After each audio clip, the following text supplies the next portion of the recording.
Peace, family. Y'all know who it is. It's Dr. Bakari K. Lumumba, regenerative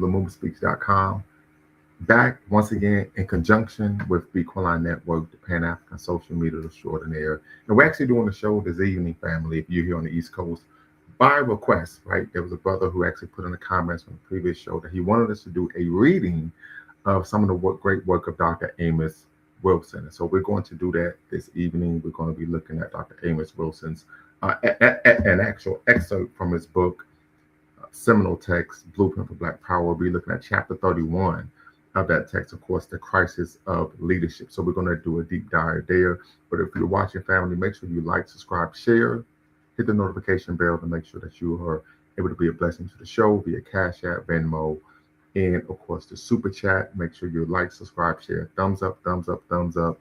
Hit the notification bell. You're watching, of course, LumumbaSpeaks.com, a Black empowerment initiative where we believe we could gain a competitive advantage by always betting on Black in conjunction, once again, with Equaline Network, the Pan African Social Media Extraordinaire, and the home of African Centered News and Information. But Sony and Garveyite, I know this show is going to be right up your alley.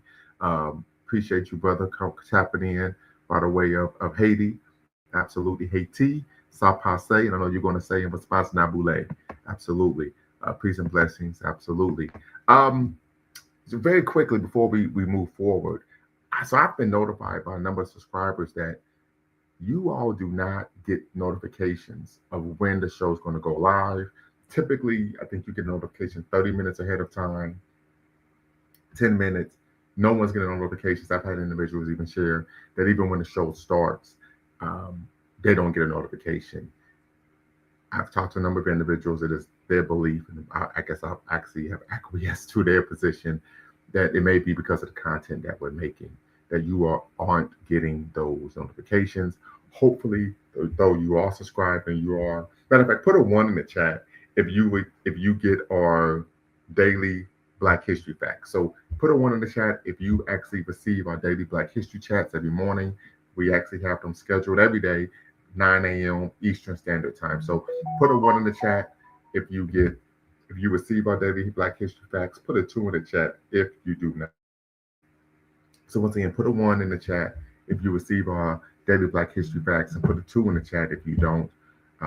Just want to make sure, just want to see something here, because once again, okay, so Mr. Sandman, you get the daily Black History facts. Okay, very good. Shout out to Philadelphia, the Illidale, Pennsylvania. Some people call it Pistolvania, but we're going to accentuate the positive today. So yeah, I don't know what the issue is. I may try to send an email to, of course, YouTube and ask what's going on, because it is my belief that, particularly with the daily Black History facts, those are shorts, we should stay in the algorithm, and there should be more people who are able to pick up on the show, log in, subscribe, so on and so forth. So I'm definitely going to put that on my to-do list to make sure that we're able to find out what's going on there. One of the bigger issues, of course, family, is, we want to keep things going. And of course, we want the show to be lucrative. If it's lucrative to of course, myself and Brother Equaline, we're able to give back to the community substantially by providing material benefits for the community. So that's something that we will look into. Definitely want to once again appreciate everyone for supporting the show. Happy Pan African Wednesday to everyone. As Brother, of course, Sandman would say, Happy Pan African Wednesday. So put a 1 in the chat if you've read Dr. Amos Wilson's book, Blueprint for Black Power. Put in the 2 in the chat if you have not. So if you've read Dr. Amos Wilson's book, Blueprint for Black Power, put a 1 in the chat. If you have not read his text, seminal text, it's nearly 1,000 pages, put a 2 in the chat. Of course, it's rather exhaustive. I haven't read the entire book, but I've read several sections in depth. And actually, this section, of course, chapter 31, which is the final chapter of the text, is actually the book, the last piece of literature I have for my students when they're taking African American History 2 from 1865 to the present. This is the last piece of literature that I actually have the students read, right? When we're ending class and they're beginning to prepare for, of course, not only a final exam, but the final paper. Let's see here. I did get notification from you, but I'm not using the official YouTube app. Okay, very good. So are you on Twitter? How are you getting those notifications? I presume you are on Twitter, because I see the actual logo on your message. So whatever way you're tapping in, we definitely greatly appreciate that. once again, make sure you like, subscribe, and share. But yes, as I was saying before, chapter 31, of course, the Blueprint for Black Power.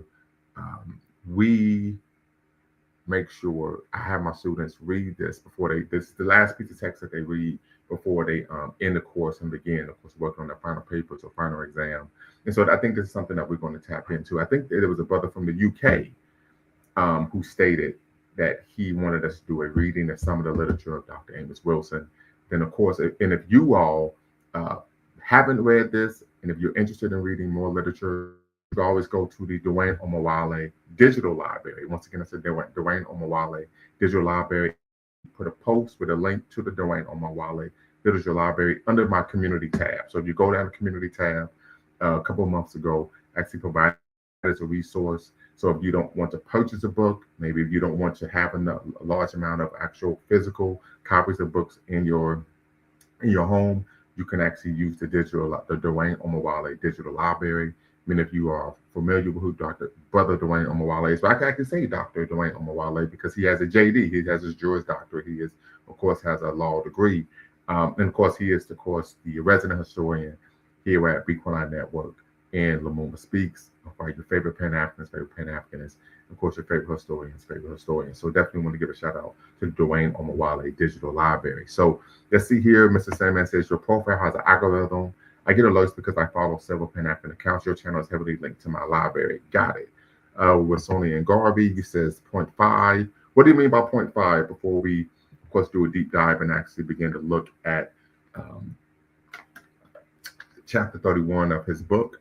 Also, as you all know, the link is in the description. We will put the link in the chat momentarily, but the link is in the description if you want to tap in and be part of the conversation. But you can put the link. We will put the link in the chat momentarily.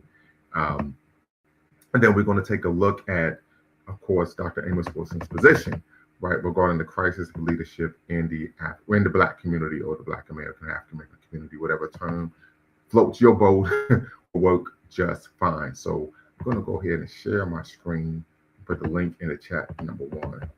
And just make sure we get those likes up, family. Make sure we get those likes up. Happy Pan-African Wednesday. And I'm going to share my screen here. And we will get started. Okay. So as I said it before, this is an excerpt. This is chapter 31 from Dr. Amos Wilson's book, Blueprint for Black Power, a moral, political, and economic imperative for the 21st century. And of course, he starts off talking about leaders and followers. He says, in the United States of America, the primary source of the host of problems which plague the African American community is powerlessness. Powerlessness is also the source of the host of problems which plague African nations and peoples across the diaspora. So you see, he's setting the stage here by arguing or averring that the issue for African people globally, and of course he's taking the Pan-African perspective, or we would expect it from Dr. Amos Wilson, is that the issue that Black people face globally is the lack of power politically, economically, and of course socially. So he's quoting James McGregor Burns. He defines the primary basis of social power thirstily. I would presume, because I didn't do a background here, but I would presume. But just go back. He says, Rowley May asserted, power is essential for all living things. If we neglect the factor of power, as is the tendency in our day of reaction against the destructive effects of the misuse of power, we shall lose values that are essential to our existence as humans, right? So, of course, James McGregor Burns, I would presume, don't quote me on this, that he is a sociologist, argues power is a relationship among persons. He goes on to say to define power not as property or entity or possession, but as a relationship in which two or more persons tap motivational basis in one another. So look at some of the things I highlighted here. He argues all concerned in this chapter, this brief chapter, and I would argue the chapter isn't brief, it's 36 pages, right?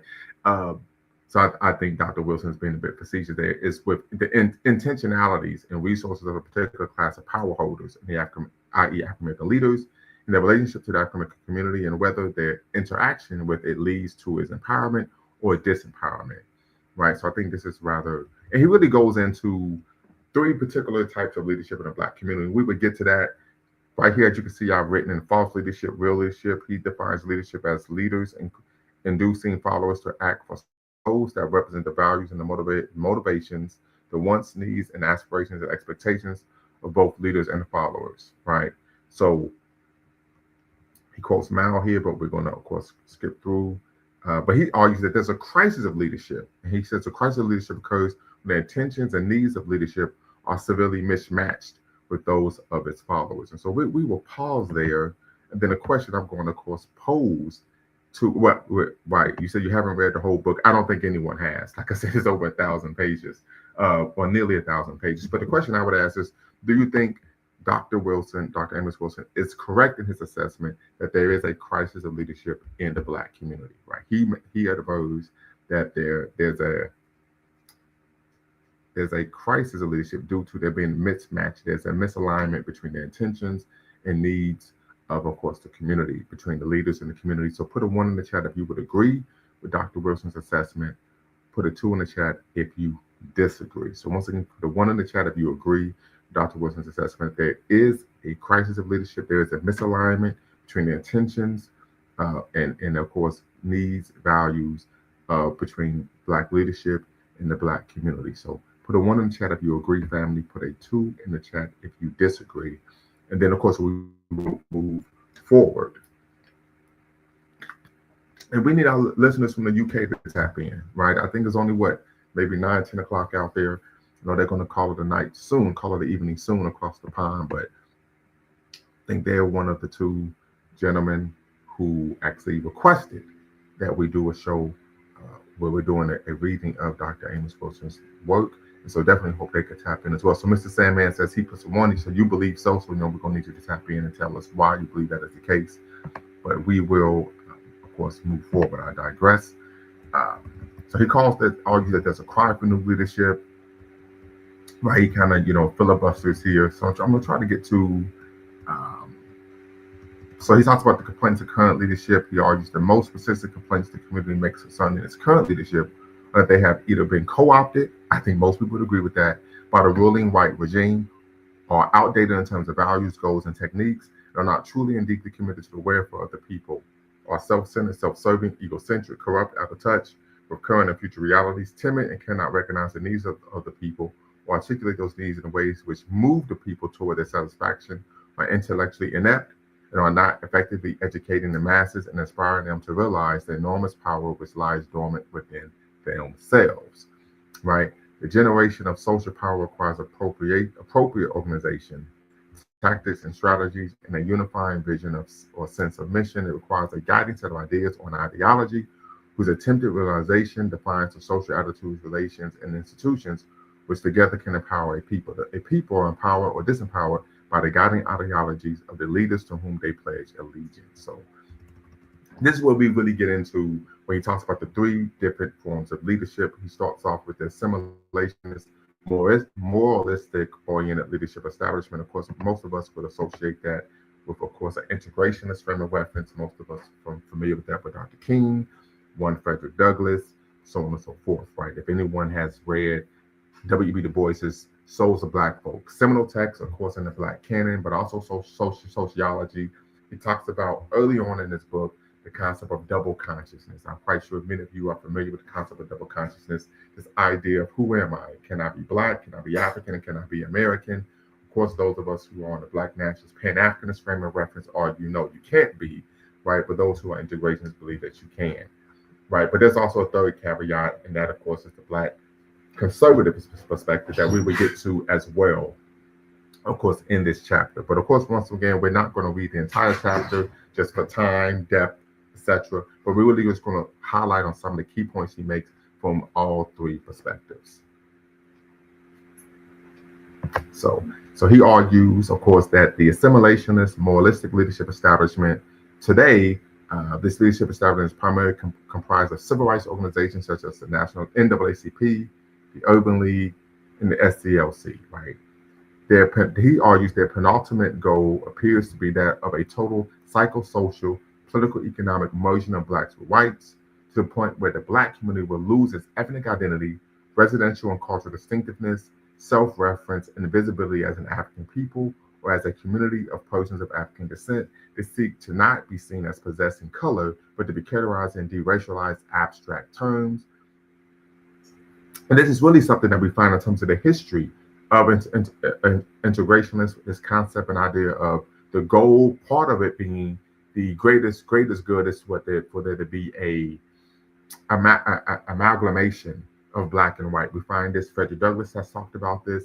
T. Thomas Fortune, who was someone who I would argue was ideologically um, nebulous, right, for lack of better words. Like sometimes he was a Pan-African, sometimes he promoted concepts of integration, right? We know he was of mixed racial ancestry. Then, of course, even Dr. King kind of speaks to this, even in his autobiography at times, right? So we tend to find this concept and idea of really, the focus is really to just lose all type of racial or cultural distinctiveness, which of course we would view as problematic. He argues, in other words, dominant whites, just Cornel West calls it the politics of conversion, right? This concept of the moral aesthetic to leadership. In other words, dominant whites must be converted or born again to the fundamental beliefs of the Christian religion, Christian charity, brotherhood, and love, or some humanistic equivalent thereof. Politically, the belief is that whites must become true believers in and doers of the word. If this moral goal is achieved, then blacks will be liberated and empowered the same as whites. Right?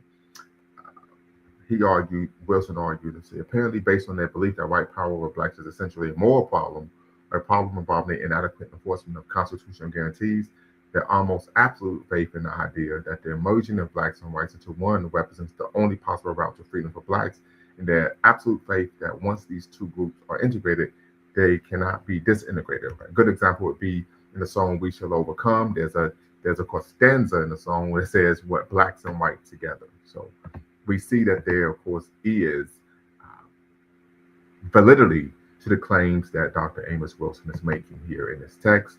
These organizations have a history of opposing and seeing the drafting and execution of such plans as racist, nationalistic, separatist, and self-segregating, particularly when it comes to what Black people engaging in culturally and racially based self-determination. So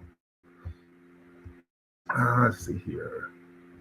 While the Black community has acquired the right to vote, a substantial modicum of individual liberties and civil rights, it has yet to achieve the fundamentally important ability to effectively influence the government or private corporate interests to live according to the egalitarian credos and to satisfy the economic and social needs of the largest majority of Black people. This is an issue I would argue we still see today. So then he also talks about the dilemma of assimilationist leadership. The achievement of Black power involves a revolutionary confrontation with and neutralization of the white power establishment, with which the assimilation seek total acceptance. The avoidance of this very confrontation motivates the assimilation to seek refuge in the pursuit of a fantasized racist society. For assimilationists, true freedom is the freedom of a mythical racist society. A great example of this would be Torre, who was a social commentator, author. He wrote a book after Obama was elected titled "Who's Afraid of Post-Blackness?" averring that we are now in a post-racial society. Is that a reality? Absolutely not. So once again, we see that the claims that Dr. Amos Wilson made in this text, which I would argue was maybe written in the 1990s, is relevant today. So once again, we see Dr. Amos Wilson is cooking here.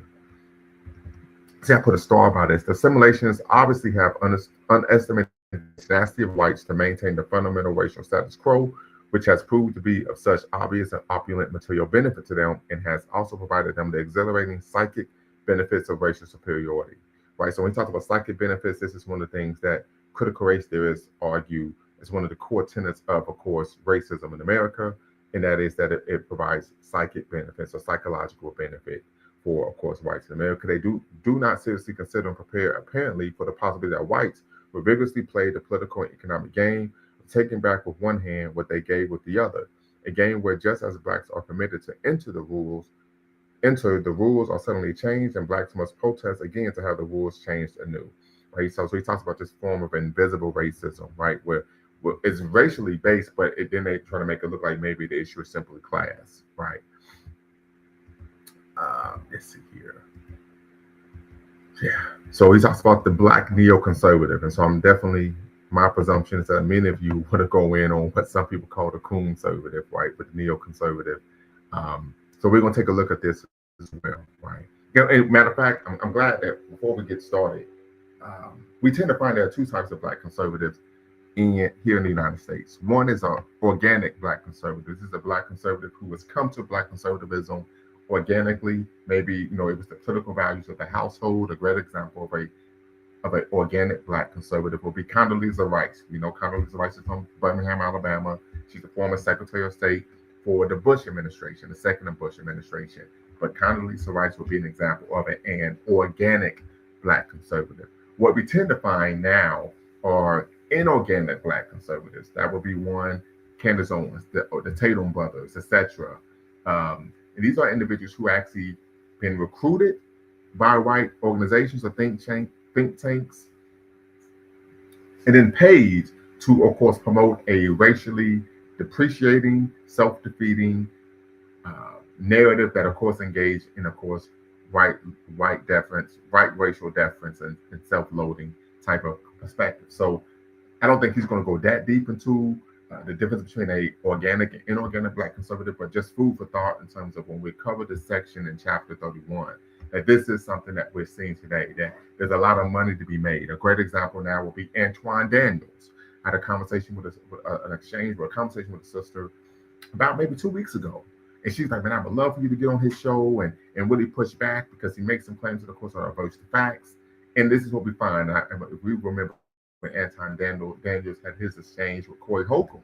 And he says, well, say something negative about white men or critique white men. He says, no, I'm not going there. So we know that nowadays what we tend to find is this is something that's taking place because they're being paid to do so. This is the concept of a neoconservative. In fact, I saw a video. I didn't watch the video because I don't really watch his content, where we know if anyone has teenagers, or if you're not under a rock, you know it's prom season for, of course, high school students. And so a lot of parents will, kind of go the whole nine. They will rent a luxury vehicle. The son is wearing, a nice outfit, or, tuxedo. The young lady has on a nice dress. And I just saw the headline on his platform was, oh, this is ghetto culture, right? So we see that there tends to be a vociferous critique of Black people, Black culture, right? But there's never critique of anything that them folks do. And this is something that we see that is extremely prevalent with neoconservatives, right? Larry Elder would be another example as well, to where, if I remember correctly, he was on the Breakfast Club. And he said that if we're going to talk about reparations, African nations need to be paying reparations, even though the African nations that exist today, one of the African nations that unfortunately were involved in the transatlantic slave trade many years ago, right? And so they question him. They say, okay, so let's just say your concept, your idea comes to fruition. African nations pay reparations. Can we then go after Western nations, United States, Canada, the Western European nations? Absolutely not. So we see there's a very strong critique, a devaluing, an aggressive attack on Black people and on African identity, but there tends to be never, absolutely never, any type of critique of course, whites and whiteness. So just something, once again, family, to consider when we talk about the difference between, when we talk about Black conservatism, and then also the organic Black conservative as opposed to the inorganic Black conservative. So there's a great book on Black conservatism. One is called Saviors of Sellouts. And then there's another great book on Black conservatism as well that I can't think of right now. But there's some great literature, scholarly literature on the history of Black conservative thought, and of course the Black community here in the great US of A. So something to consider. So get into it. Dr. Amos Wilson, he states that this group of theorists has no significant organization or constituency in the African American community.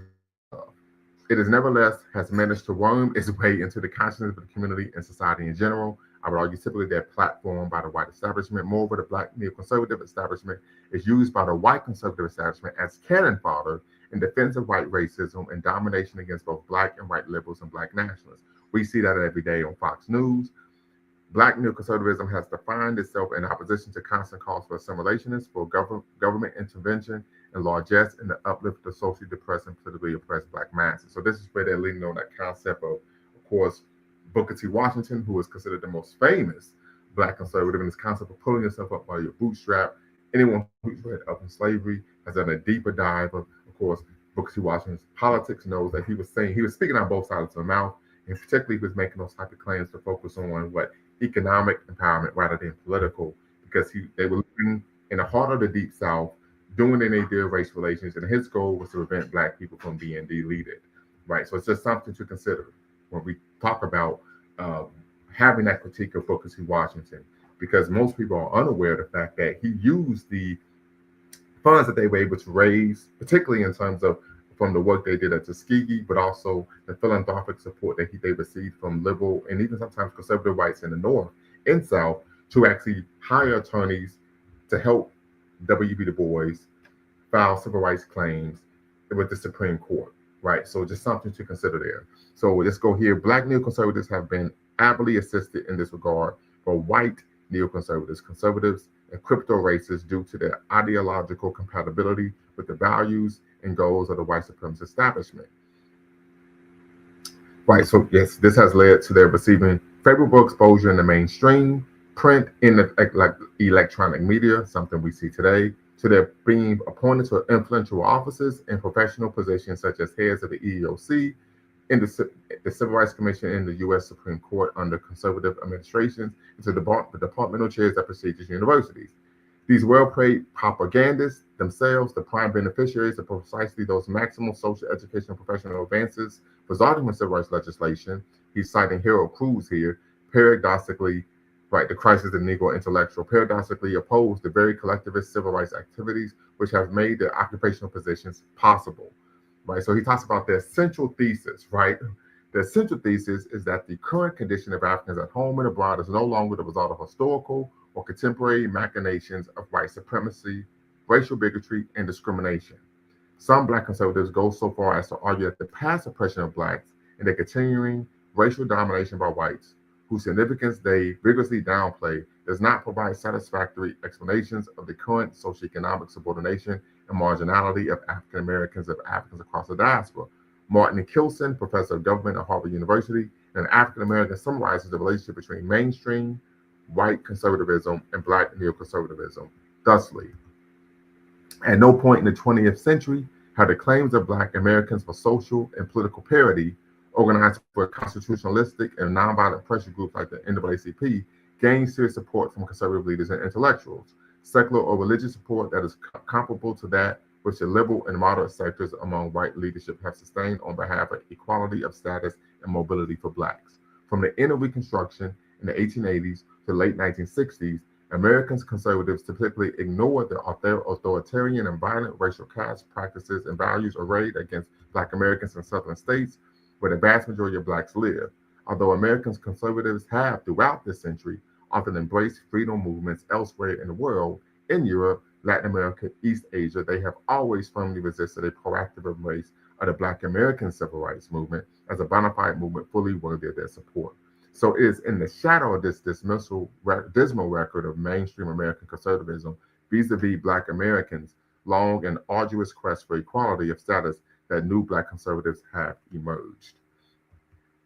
So something to consider there, right? But this is something we already know, right? We agree with Cruz when he contends and goes on to establish that the conservative arguments used to explain away racism or racial discrimination as the most important cause of Black economic disadvantages are historically and sociologically of dubious validity. This is the case simply due to the accumulated material and social, political, social, cultural benefits white have inherited from the free labor of Black slaves, from their centuries-long racial domination and exploitation of Blacks. This is even if they absolutely no longer practice racial discrimination, whites will continue to enjoy an overwhelming competitive advantage over Blacks based on their near 400 years of accumulated assets alone, right? People are not born innately prepared to be what their culture needs them to be. If it is to sustain and advance itself, they must be socialized, i.e. socially conditioned, taught, and trained to be the person they must be if they are to positively contribute to the well-being of the culture and to their own personal well-being. So that really sums up the neoconservative. Let's see here. So the Black neoconservative argument rests on the very dubious assumption that one being refuted every day now that the American economy and social opportunity system will continue to prosper and expand, will offer abundant opportunities continuously, and therefore all Blacks have to do is qualify for those opportunities. They need not worry about constructing an ethnically based African-centered economy of their own, or worry about creating their own opportunity structure for self-employment that they can depend on the beneficent white-dominated economic system to meet their needs if only they behave appropriately. In fact, they believe attempts to construct an African-centered social, cultural, political, economic system will retard Black acceptance in a white or multicultural world, a world where whites and other groups own and control their own ethnocentric social and economic systems. Black neoconservatives, have infinite faith in the propositions that other non-African ethnic groups will, in all their magnanimity, sacrifice their own ethnic interests, prerogatives, and welfare in the interest of democratic ideas, in the interest of economically raising to equality dependent and militarily weak Africans, just as the blacks have sacrificed their own vital interests in the name of fraternal egalitar. There is absolutely no historical foundation for this genocidally dangerous guiding fiction, so variously accepted by Black conservatives and assimilationists alike. So let's see here. I think we have the last group, the Black nationalist leadership, right? So he argues nationalism is an ideology of a thousand faces. While we all may have a similar sense of what it involves, we cannot all agree on any one definition of it. I would agree, as an ideological and political concept, nationalism is related to the equally unwieldy concept of nation, rooted in the prefix nat. To be born, nation implies an entity composed of persons who are born or adopted members of the people who share a common language, territory, economic life, worldview, instead of social experiences, values, thinking, and behavioral orientations. The word nation is an abstract symbol which is evoked and utilized to elicit certain concrete states of consciousness and to legitimate numerous social actions. So let's see here. There are a number of things. All right. So the primary tool is used by Black African nationalists in breaking the mental chains of subordination of African peoples to other peoples of historical and cultural rearmament. Black nationalism recognizes that European peoples' domination of Black peoples has been primarily achieved and maintained by the stringently clever falsification of the conscience of our Black peoples, by the conditioning of oppressed Blacks to behave in self-defeating, self-destructive ways. This falsification of African consciousness is the related condition of African misbehavior, combined with the material and social deprivations imposed on Africans under the aegis of European economic and military powers, describes the fundamental context of African American and Pan-African social, economic, social, cultural subordination and physical peril. He talks about Black cultural nationalism, seek to restore in African peoples a knowledge and practice of their true history and culture, mainly through education, the use of various cultural art forms, the growing acceptance of the ideology of Afrocentricity, Black or Africana studies, African-centered and multicultural curricula, the proliferation of African study groups, conferences and lectures, the establishment of African cultural institutions, the growing and see what I'm getting to here. Impact. Okay, so he's talking about this in higher education, that it's made inroads, but military retreat. See, positive intellectual vision. Black nationalism is a mass of people movement. This is part of the issue. The masses aren't able to, do not actually align with such thought. Let's see here. And he argues there needs to be a Black nationalist political party. I do recall vividly that at one point he argued that one of the weaknesses of Black nationalism was that typically individuals are verbally militant. So here we go. Verbal militancy. These so-called Black revolutionaries measure their militancy by how much Black awareness they have or how bad they can talk. Right? Verbal militancy thus replaces action, and the net result is passive non-resistance to oppression. Black culture becomes a badge to be worn rather than an experience to be shared. While fully supportive of the need of a deepening awareness of Black culture and history and the absolutely critical role it has and does play in motivating and shaping Black activism and the politics of African liberation, we concur with Allen. He's talking about Robert Allen, when he cautions that cultural nationalism can be a retreat into reaction if it is not firmly incorporated into a revolutionary political movement, which I would, of course, agree with. So we're going to stop the share there, family. Tap in, be part of the conversation. Mr. Sandman, appreciate you. Once again, the link is in the description, link is in the chat. Tap in, be part of the convo. Share with me your thoughts on the work of course, Dr. Amos Wilson. That was, of course, a brief excerpt from chapter 31 of his book, Blueprint for Black Power. And that chapter 31 is, of course, the crisis in leadership. Talk to me. Hey, how you doing, Doctor? Yeah, that was really doing quite all right. Yeah, can you hear me? Okay. Yeah, that was a really in-depth chapter that you went into, and I didn't have a real opportunity to really dig deep and think about all of the the subjects that the Dr. Amos Wilson addressed, it seems like that's something that needs to be thoroughly investigated and pondered upon to like really digest it thoroughly. But yeah, for the most part, I agree with the tenets of what he was talking about in terms of Black people having to integrate or assimilate towards, a European culture or white culture to be accepted into the white majority in this country. But economically, I'm most attracted to a lot of his tenets when it comes to economic prosperity for Black community by patronizing Black businesses and things of that nature. But I kind of look at economics as a mathematical thing. If you bring in more than you put out, then you'll have more income. So I think that's something that needs to be addressed in the Black culture. Consumerism, we have a tendency to spend more than we make, and that affects our ability to grow financially as a Black demographic. It's basic mathematics. If you add more than you subtract, you'll accumulate more.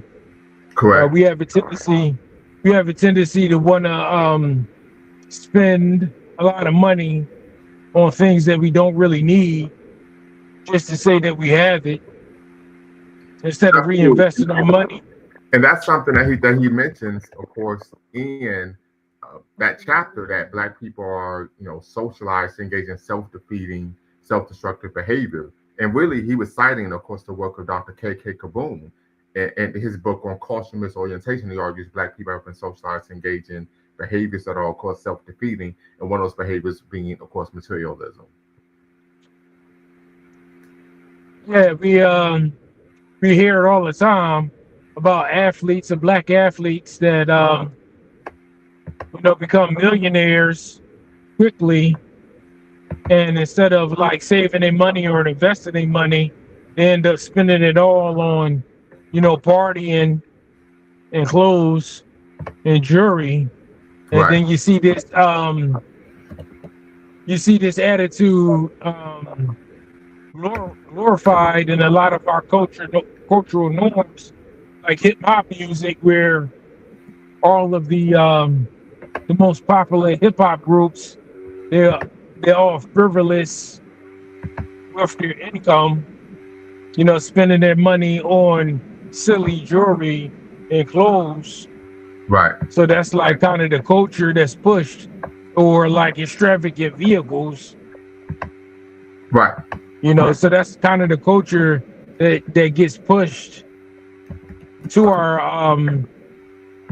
people, and it kind of exasperates itself, where it's like a cycle of we make money, we spend money, instead of we make money, we invest money, and we grow economically. Right. Absolutely. Snapshot, highlight your boy. I know you over there in the UK. What time is it over there? Good evening. It's 11:15. Okay. I appreciate you staying up with us. First of all, good evening to the panel. It's good to see that you're back on YouTube. It's been a while. And congratulations on getting married. I appreciate it. Good evening to you too, Mr. Sandman. So I only caught the tail end you were reading, but just going off the title of Crisis of Leadership, one of the main shortfalls that I see is the fact that, and this isn't just for America, this is here in the UK and other places as well, outside of Africa, is that we don't fund our leaders. Our so-called leaders end up being in a position a lot of the time where they're having to make coalitions with other groups and having to get financial support from other groups. And once you do that, it's very hard to keep a black agenda, I think, at the forefront and the main driving force. You then hear rhetoric from these leaders as start to talk less about black people's issues and more about issues for people of color. And when you start mixing and muddying the waters like that, yeah, you might think, and someone at first glance might think, oh well, we all got the same issues, but nah, we're not all in this. We're not in the same boat whatsoever. And some other groups are in, I don't know, a yacht. Some other groups are in a dinghy. But if the rising tide lifts too fast and you're only in a dinghy, you might capsize. And what I mean by that is, if you're not ready to take on these opportunities that are coming your way, they're just going to go to another group. So one of the things that we got to get better at doing is financially supporting our leaders so that you know, they're able to, and as the youth say, stand on business, or they're able to, like, you know, really keep the agenda you know, front and center. And then you get the opposite extreme of that, where you do get someone in that position, someone from the community, and the community support them and give them money, and then the person turns out to be a crook, or the person turns out to not deliver on what Could they you say. provide any examples of anyone like that in our community who turns out to be a crook when we've given them a substantial amount of money that we believe will, you know? Well, you know, you hear like all of these stories about people like, you know, the guy that got all the money for the school and then didn't open the school. You're talking about Dr. Umar Johnson.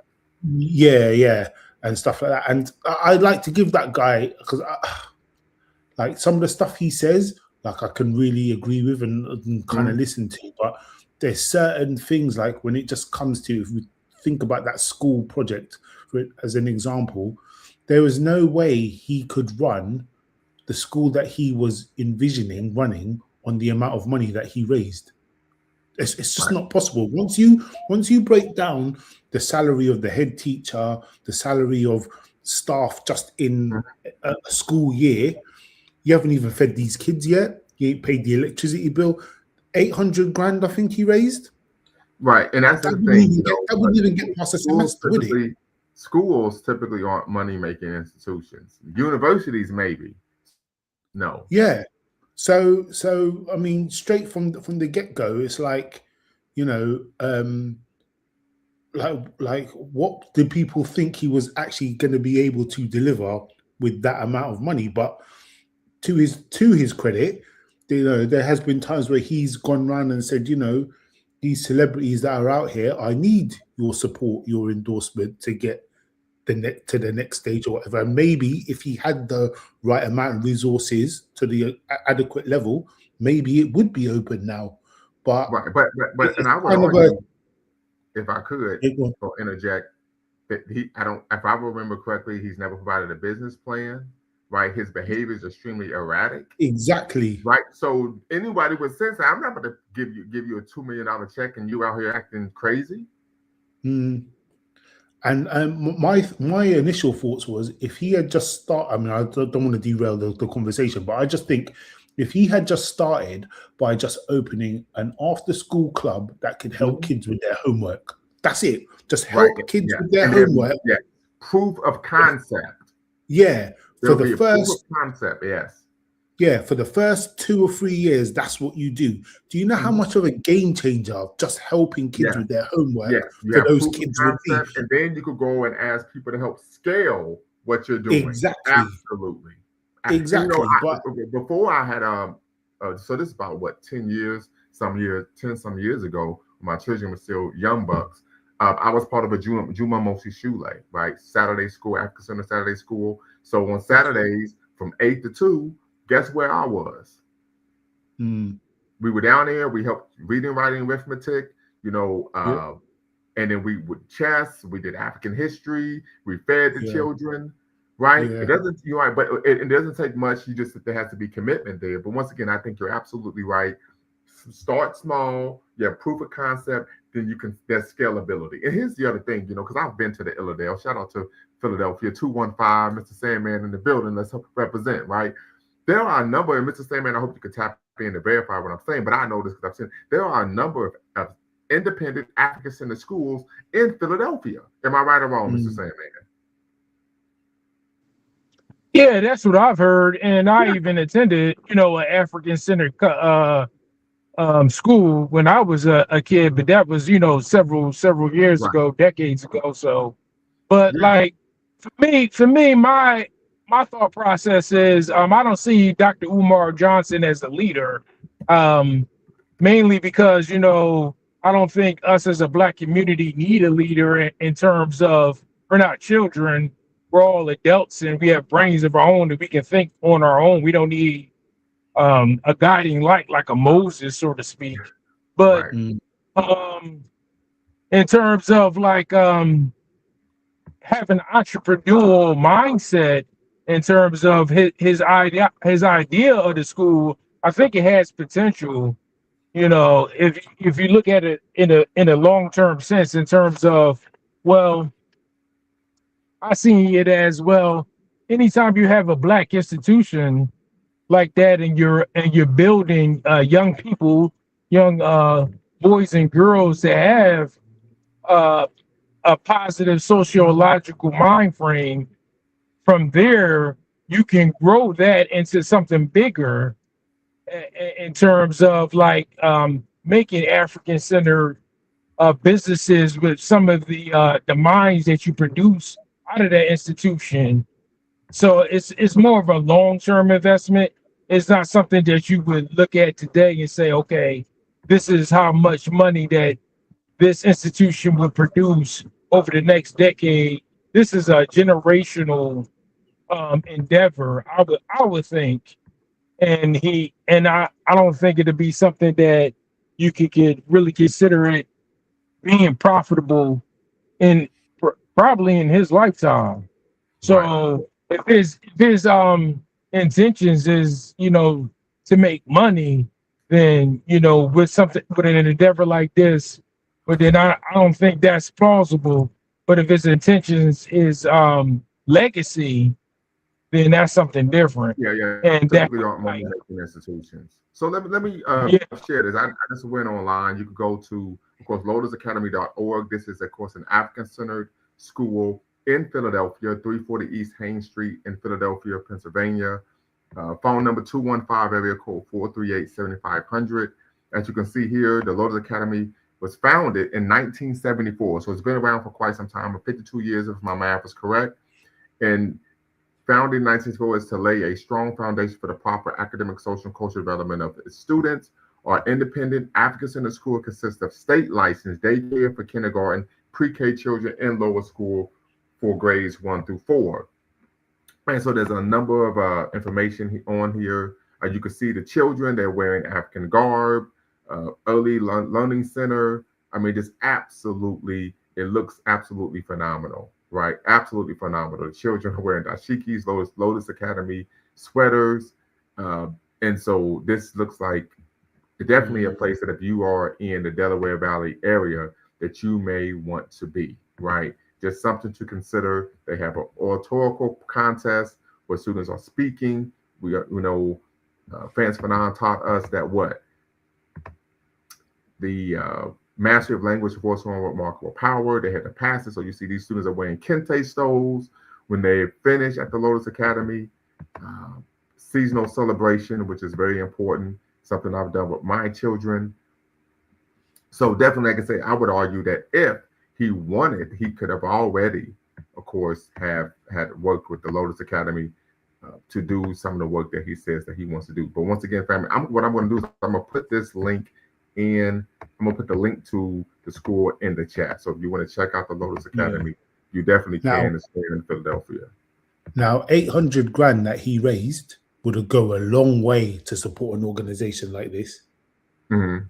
Or on this level. We had Saturday schools here when I was coming up, but the downside was a lot of the people of my parents' generation didn't financially support it. And the one family that was running it, they kept having to go to like the local authority the town councils and stuff for funding, not getting funding from their own community, even though they're doing not just your maths and your English, but they're giving you that cultural nourishment, that identity, that stuff about our history that we're not learning in schools, but not enough people from the community financially supported it, and eventually it closed down.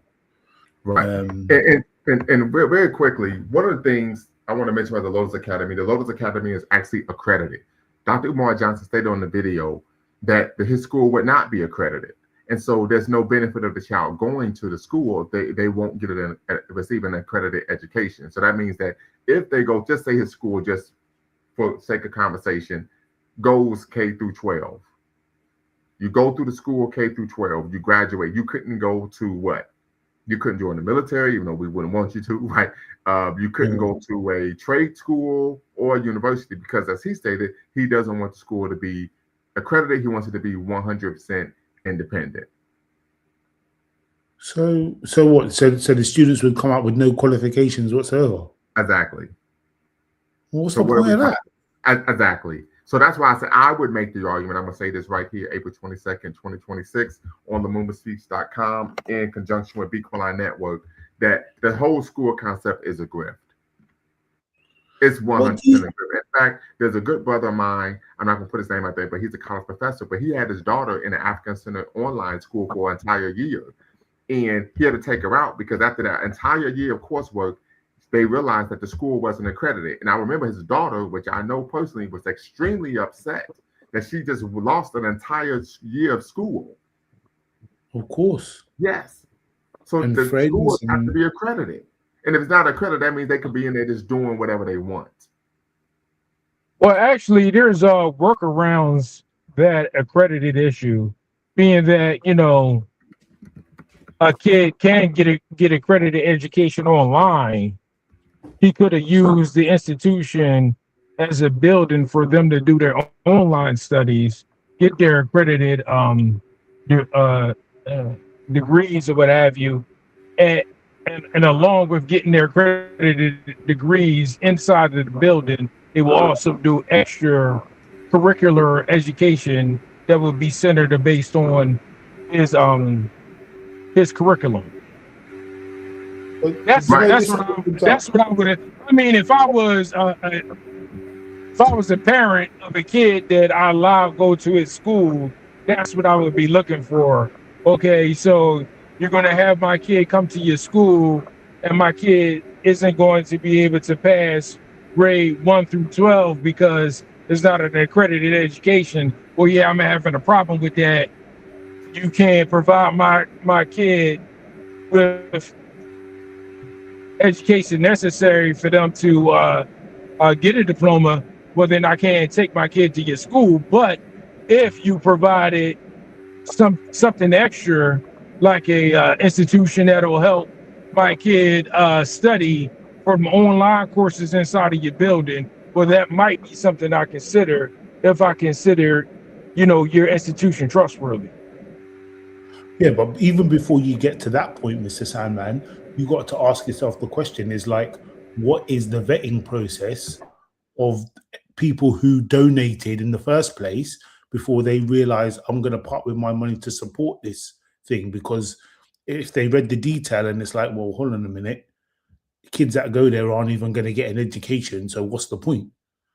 And I think maybe one of the things that we need to think about, like, because I know we said, oh, maybe not thinking about a leader as a particular person, but you're always going to get people that want to follow behind someone.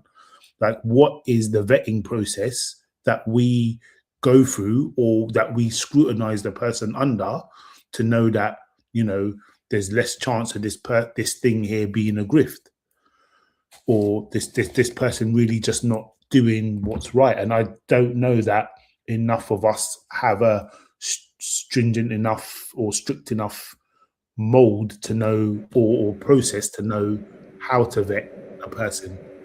Well, and that's the reality in the Black community, right?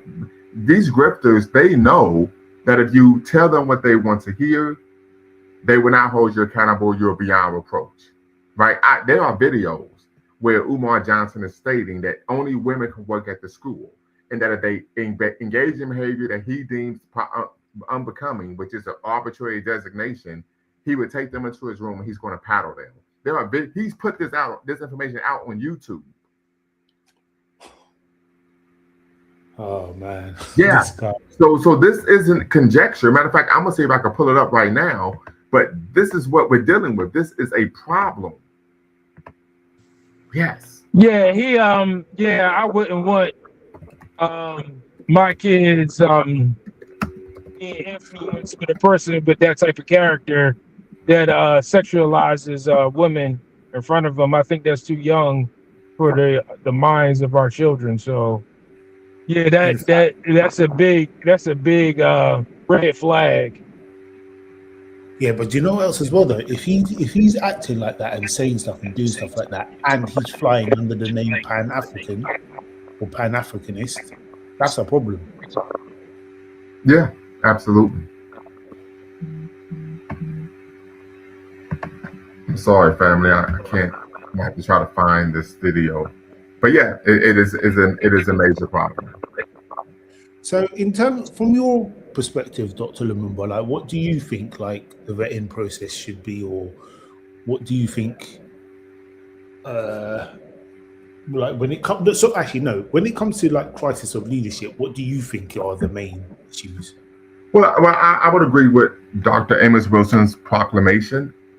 So the argument I make is that the biggest issue, particularly in terms of a Black nationalist, Pan-African frame of reference, right, is the inability to build institutions or the lack of institutions to serve the needs of our people. I've consistently articulated my belief. Most of our people will go run to the mosque, the church, the synagogue, the temple. Yeah. One, because this is all they know, right? When we're showing up, we're trying to provide a perspective that typically they're unaware of. The second issue, in my opinion, is those institutions tend to provide resources at some base level. I give you all a brief story. I was dating a sister from South Sudan probably about 13, 14 years ago. And we went to a wedding in Pittsburgh. We drove all the way from Ohio, went to Pittsburgh for this wedding, South Sudanese wedding, but it's at this white church. So as you can imagine, it's got me feeling some type of way, right? This is the clearest, right? I'm like, what the French Stones is going on, right? So we get there, and I'm like, I gotta go to the bathroom. And I go to the bathroom, and first off, in the ceremony, these white people got them singing, "I love Jesus, Jesus the best thing to me," in Swahili. I'm like, what are they saying? She's like, you don't want to know, right? So I remember she told me that, like, you don't want to know, right? So, because I can speak a little Swahili, but not enough to where I'm fluent. So I go to the bathroom, and there are brochures regarding for all of the resources that they were providing to our brothers and sisters who were coming from the continent. So I said, this is the issue right there. They've captured the heart in the minds of the people by addressing their material needs. That simple. It was that simple, right? Yeah, but Dwayne and I, we had an exchange. You said if we want to move people off the religion thing, you have to address the needs of the people. We know this. A lot of churches, they have soup kitchens. They provide sanctuary for people who are homeless. What do? They're going to give you a meal, a place to sleep. But before you do that, listen to the sermon. People listen to the sermon. Why? Because what? They have something that I need. Right? And then people then associate their goodwill, not with Pan-Africanism, not with an African-centered frame of reference or socialization or pride on who we are as a people, but what? That deity or that religion. So that's what we're up against. Now, I had an exchange with Brother Dwayne about this, and a rather strident exchange with him. And he says, well, churches will work. And I said, yeah, but we got to put this in context. They have an institutional advantage. They have a brick and mortar institution. They're tax exempt. And they're telling people what they want to hear. And they have doting parishioners who are going to show up every Sunday and give their money. That is a reality, right? We have it documented. We have pastors, preachers, pulpits, bishops, whatever you want to call them, evangelists, televangelists who have impregnated teenage girls, and people still show up every Sunday and give their money. You have individuals who are caught committing crimes. People still show up every day, give their money. You have individuals who have been charged and convicted of abusing their spouses. People still show up every day and give their money. Right? So I said that's the institutional advantage that they have. We don't have that luxury of having people who are mindless, for lack of better words, who are going to show up every Sunday, listen to me on YouTube, and give me 10 grand. Give me 10 grand an episode. It's not going to happen. Right? If I was getting 10 grand an episode, shoot, I have a building around the corner. Right? If after school we have a gym in there, all type of stuff. So I say we have to put that in context. Right? And part of the goal, typically in these religious institutions, is to promote that. Right? So we have to look at that but yes, do we need to build institutions? Absolutely. When I was working with the Dayton of YouTube. Hold on, I need to mute you, Brother Sandman. When I was working with the Dayton Africana Elders Council, one of the reasons I left the Dayton Africana Elders Council, in which I was a member of the African Village, was because they did not want to build institutions. They didn't want to engage in institution building. They said, well, we could just give advice. I said, but I don't need no advice. I'm a freaking doctor. Right? Yeah. Right? Yeah. Said, that doesn't help anyone. We have to build institutions. That means we need to put our money in the pot. We need to practice Susu. We need to practice Ujamaa. And then what? Yeah. We need to go obtain some property. And they did not want to do that. So that's what we're up against. That is what we're up against. Okay. Yeah. That's part of that crisis of leadership. And part of it isn't just, having the ideological fervor. Part of it is the commitment. And that commitment it has to be long term. Right? I mean, I've been doing this YouTube channel. I think I started in 2020. So this may be 6 years. I don't make any money off of this. In fact, I put more money in than I get out. You know how I know this? Because I did my taxes last week. Yeah. Right? But it's a commitment because I know I'm addressing issues that are pertinent to the community. Right? And I've had people tell me, like, brother, can you please continue to post, because you're providing content from a particular perspective that we typically don't have access to. What do you think is the most important institute that we would need? The first one. Man. Well, I would say number one, education. Right? Dr. Amos Wilson talks about socialization, the proper socialization. I would argue the number one institution we would need is, of course, education. That right there. Before a bank. I'm sorry? Before a bank. So yeah, you got me there.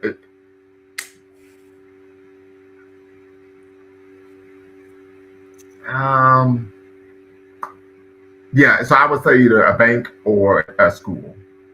Right. A bank or a school.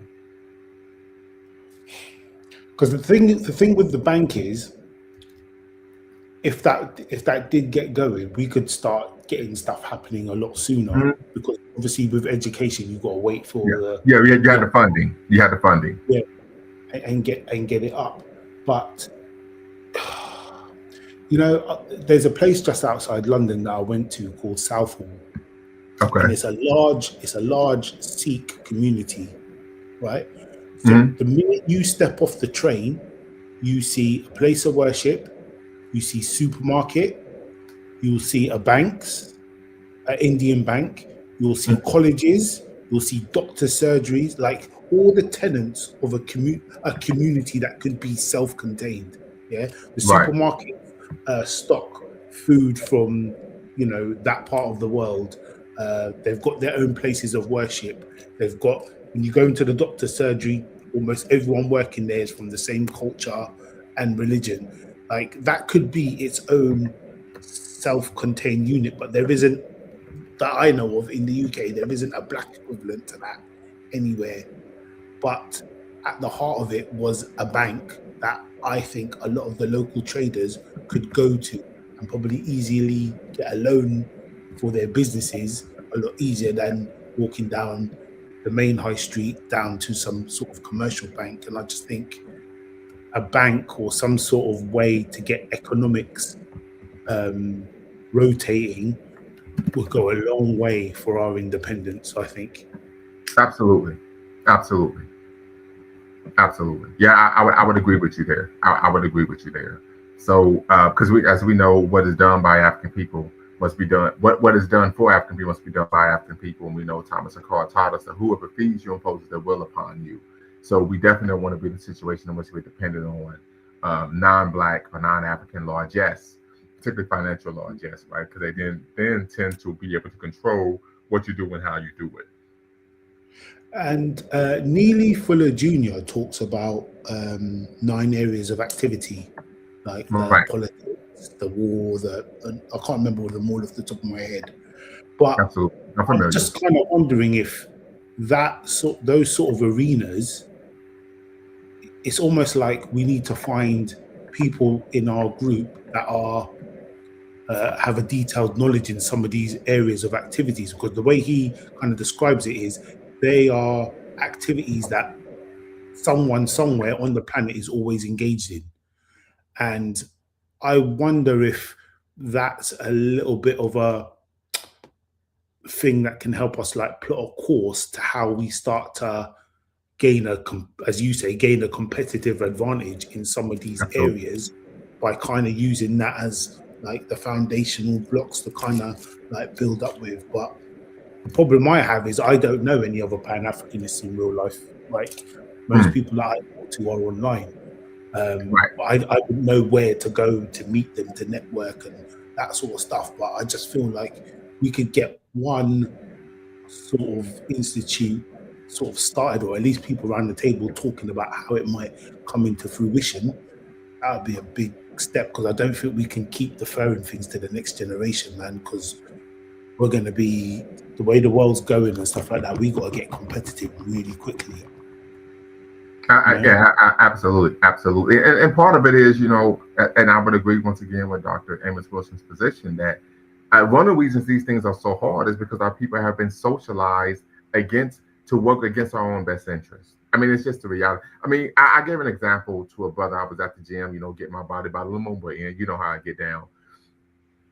And we were talking about self-governance, right? This prevaricating myth that was created by, of course, anti-Black racists, that Black people have an inability to govern oneself. And I said, well, it's very easy for people to lack the ability to govern oneself. I said, if you take a group of people who were governing themselves, remove them from that environment, right? Deny that particular generation the ability to govern oneself, right? And then take the progeny of that generation that's been captured and deny them the ability to learn self-government, right? So that cultural memory isn't being passed down. In 2 generations, now they don't know what to do. Right? So, for example, my father knows how to work on a car, change the oil, change the tire, all types of stuff, right? He taught that to me. If I didn't teach that to my son won't have that knowledge or ability. Then they can present it, but then you're gonna have one of those anti-Black misandrists say, well, see, this young man doesn't know how to work on a car and ain't ish. Right? So it's very easy. And that's done purposely, right? We know the schools we go to promote a Eurocentric curriculum. This is something that Charles Mills book, The Racial Contract. And Dr. Carter G. Woodson talks about this in his book, Miseducation of the Negro. And of course, Ngugi wa Thiong'o, who of course is now an ancestor, talks about this as well. And when he talked about the cultural bomb of colonial education in of course, East Africa, right? So we face this everywhere. And so I would argue, yes, financial, absolutely. And then education, of course I said education because that's my wheelhouse, right?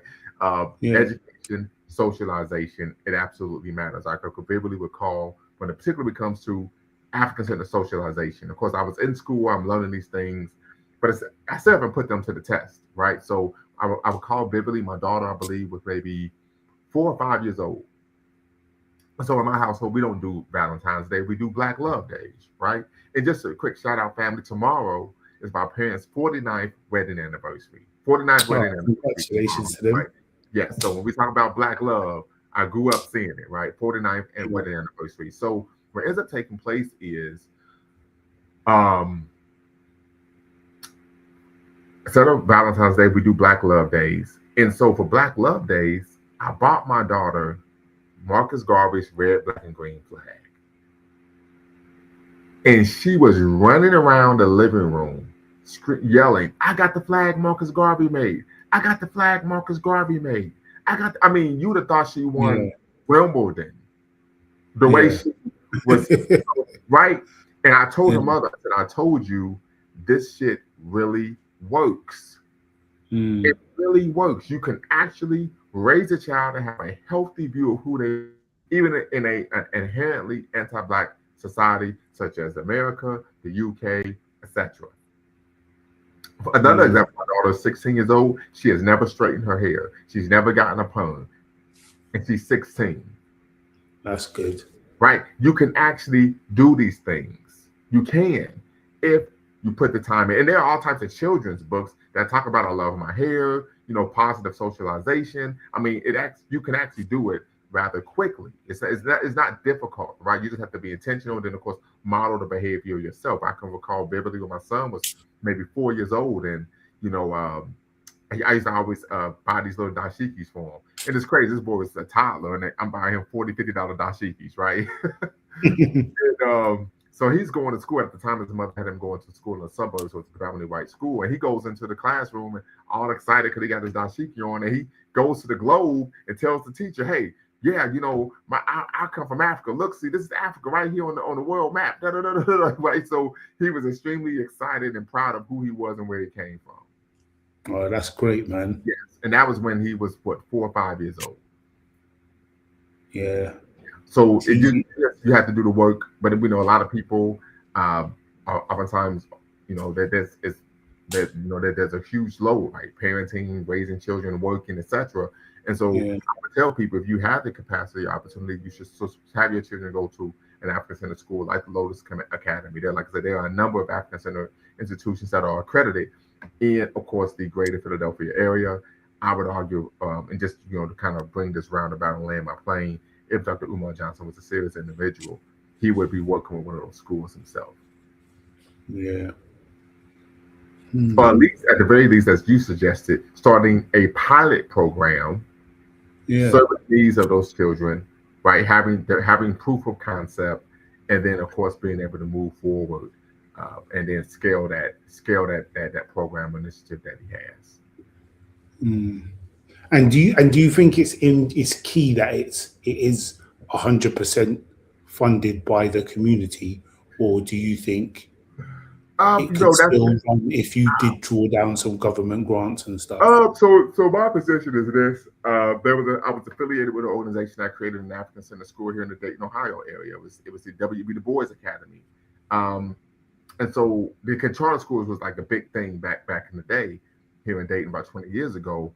And the issue was we brought in a brother who was, he had the credentials. This is before I even had an associate's degree to run the school. And he had, of course, when you're a principal, you have control of the budget. And he took that money and ran off and we got maybe about $350,000 because we were getting funding from the state to start the charter school. Mm. So, but the issue is, if you have a charter school, you can get a lot of funding. Sometimes you could get over 1.2 million. Like a lot of times here in Dayton, Ohio, even newspaper articles substantiate this. A school would say they got 400 or 500 some students, when in reality they may only have 20. And then the state would give them maybe $1.5 million. And then they have a skeleton staff in there, maybe one secretary, one person acting as a principal, and maybe 3 teachers. And then they're splitting that money. And everyone's getting off like a fat cat. I mean, there was a documented case where they would get off like a fat cat. Like with one of the principals, their listed home address was 3 hours from where the school was located. Flipping out. Yeah. So the reality situation, but he says, okay, I want to be completely independent, but you could get the resources and funding and really open the school and still have an African Center curriculum because it's a charter school. Mm. So I think the issue is he simply doesn't want to deal with any regulations because someone's going to be holding him accountable. If the school is completely independent and not even it doesn't even have any accreditation, he doesn't have to answer to anyone. Mm. See, now I know this might sound a little bit controversial, but if it was me, I would take the charter grant because I would see that as reparations, because now that money is being invested in our community, in Black people's community, Yeah. And at least you get started, you get it going. Do you know what I mean? Absolutely. And that's what I said. Let's say he only has 15 students and their age grades 6 through 8, right? But you get 1.5 million. I mean, you could probably bring in a teacher and pay her 110K a year, and I guarantee Yeah, you, she's going to teach her. He or she would teach their behind off for that much money, absolutely. And even if right? the first year was a bit ropey or so, people are going to give you some wiggle room because you're still working things out. You know what I mean? Like it would just get started. Yeah. And Malcolm X even talked about the process and when they were creating the independent school to the Nation of Islam. He talked about this in his autobiography, right? Muhammad University. He says, maybe that first year or two, the children probably they sacrificed for the greater good for subsequent generations because after a while we were able to really hone in on how to properly educate, how to run Yeah, a functional yeah, positive school culture, so on and so forth. But the commitment has to be there in the way he's running things. And of course, this isn't a referendum on Dr. Umar Johnson. That's not what the nature of this live is about. But the conversation came up. I just don't think he's someone that, that you can take serious. yeah, yeah. I mean, I was just using him as an example, and I was just trying to say, like, some of our leaders, they need to be able to be independent with the funding and the resources coming from us. But then sometimes you get it on the opposite end when we do give money to someone and then they turn out to like just not end up delivering or and stuff like that. And it's a question around like how do we vet stuff? Like there's another guy on YouTube that I've been listening to from time to time.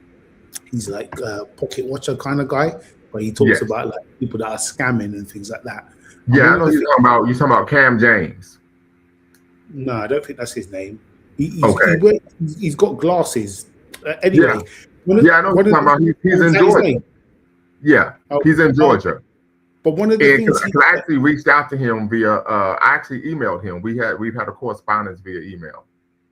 oh, okay, because one Yeah. of the things that he put on my radar is that sometimes some of these guys and girls, when they're talking in like street language when Hmm. you're expecting to be talking about real estate or Yes. financial advice and stuff like that, but they keep bringing in like street lingo or street kind of tactic and that, and it should be a red flag, but a lot of people like I don't know, but maybe they look at it as someone He's who's being speaking, relatable. yeah, and stuff like that, and and a lot of the times from the examples that are shown on his channel, these guys tend to be crooks, you know. Yeah. And is this who you're talking about? This brother here? Nah, that's not the guy.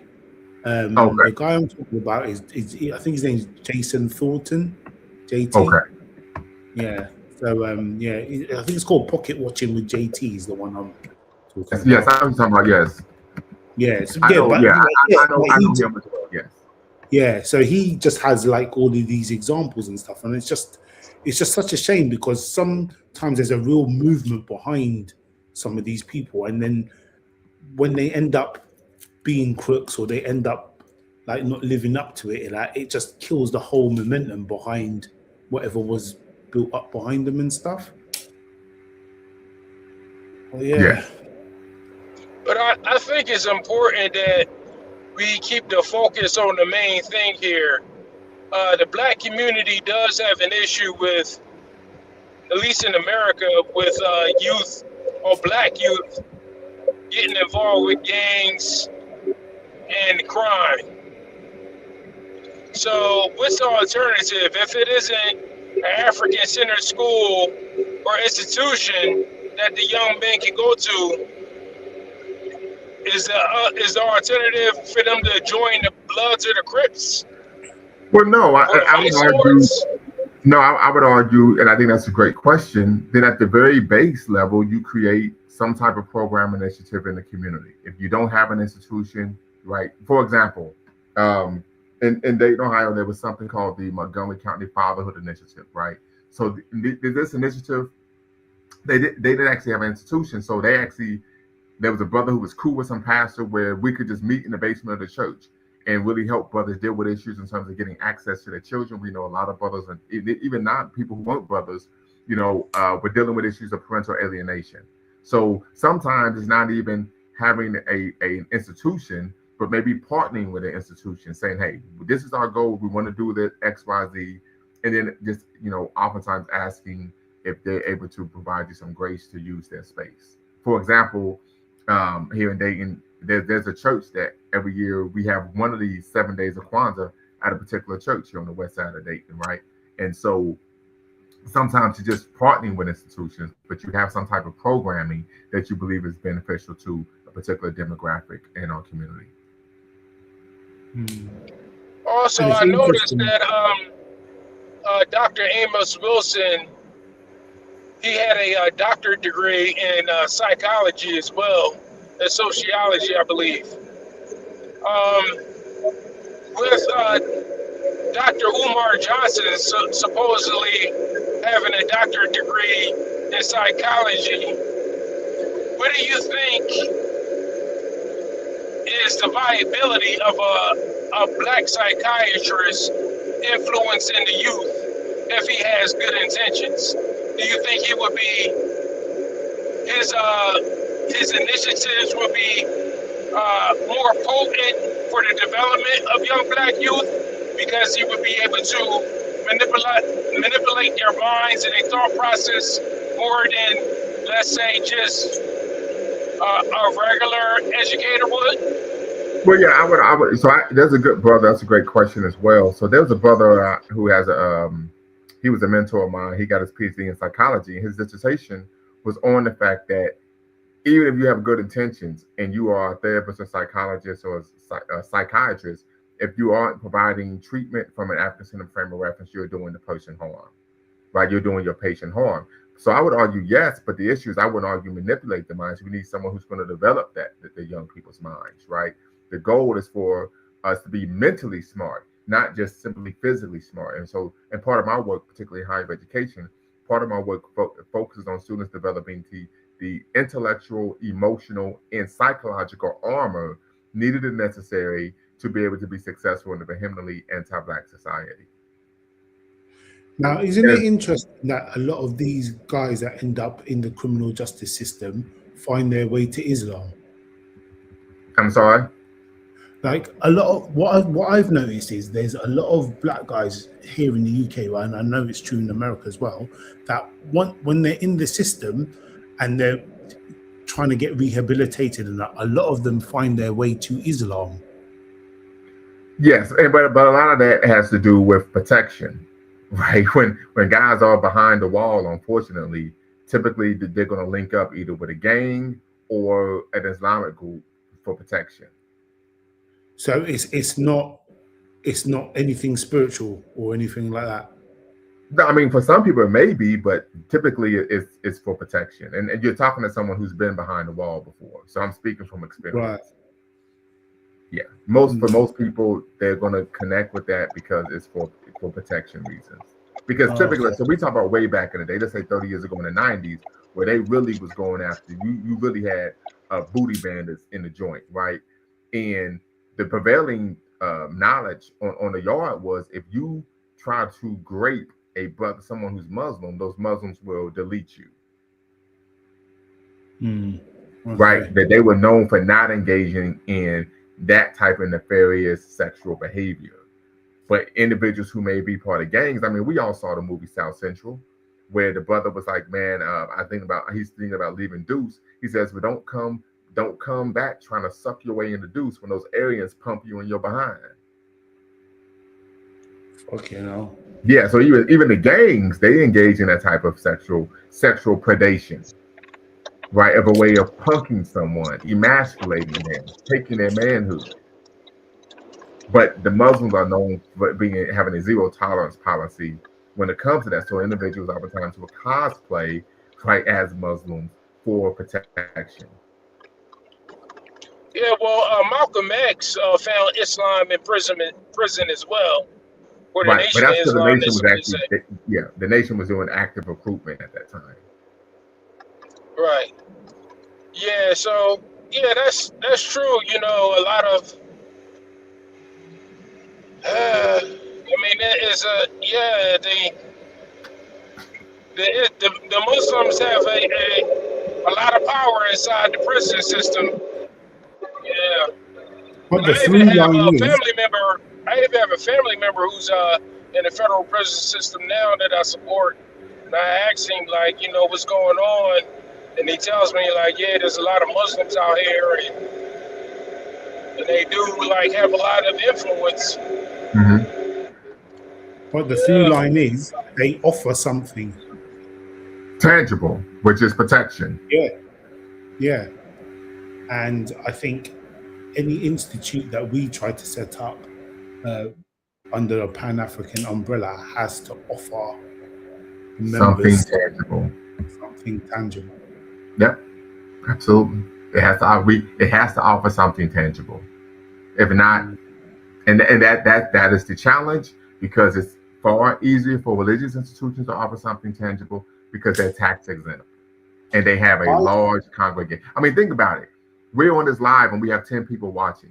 Even the smallest church probably is going to have 40 or 50 parishioners. Yeah.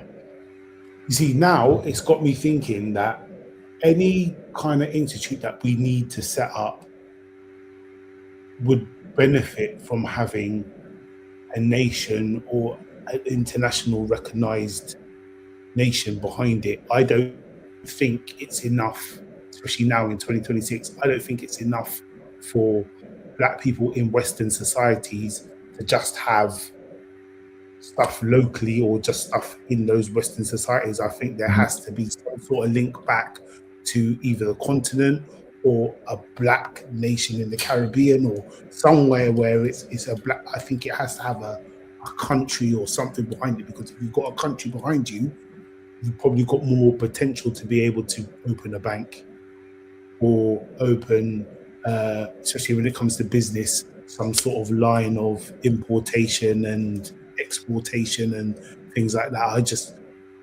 I don't know, in order to be able to compete against other groups, which is what we're doing, I don't see how we do it without something like that behind. I don't think we can catch up under the current guise of just trying to do it within America or just trying to do it in the UK. There has to be some sort of to a country. But it's getting kind of late here, so I'm going to have to sign off. But I'll catch you on the next one, right? Absolutely. I appreciate you for tapping in. And so, yeah, I'll give you and Brother Sandman final thoughts, and then, of course, we're going to call it an evening here as well. Yeah, I would just say that I could go. Oh, yeah, I would just say, yeah, it was interesting that you brought up the bank topic earlier, and I think that is a interesting dynamic that could be utilized in the Black community. I think the power behind the banking system, particularly in the West or in the United States, is the Federal Reserve controls the interest rates. So if we want to loan out money to potential Black business owners, or loan out money for young Black people to buy homes, then that's kind of controlled by the Federal Reserve and them controlling the interest rates, and also is also controlled by a lot of credit bureaus that are also ran by public institutions as well. So I think, like, if we were to venture into that endeavor, I think that it's important for the Black dollar to be backed by African countries that could back their dollar by control of their own natural resources. We have an abundance of land and natural resources in Africa, and if the Black dollar could be backed or as collateral with African countries, then I think the potential of us opening up banks in the United States would really have a lot of juice behind it. Yeah, I definitely think a bank is the way forward, and we could look at models that are covered like in other parts of the world. Like I know that, like, from what I've heard, like in the Middle East or whatever, when they borrow money, they don't charge interest. You get it and you pay back what it is that you borrowed, and that might actually help a lot of young businesses, Black businesses, where they'll still have to pay back what they've borrowed or what they've taken out, but they're not charged such a predatory interest rate, or they're not charged an interest rate at all. They just have to pay it back over a certain amount of time. But I think I think if we get an economic engine behind this thing, it definitely will go a long way to propel our people forward. Yeah, the people in the Middle East, they have that surplus of the oil that they can, Yeah. they can loan out money to. And we have some oil. We have a lot of oil in West Africa. So yeah, if we could get like some countries to back us, and then you have the power of the American dollar behind it. I mean, if we could be backed by African countries and their natural resources, and then take the strength of the American economy to like multiply that dollar that's backed by the collateral of African countries, then I think there's a lot of potential in that. Definitely. Agreed. Yeah, or even in the European economy as well. Yeah. All right, family. I appreciate everyone tapping in. Make sure you be a blessing to the show. Make sure you hit the Cash App, Venmo, and of course the Super Chat. Until next time, y'all know what to do. Always bet on black. Peace.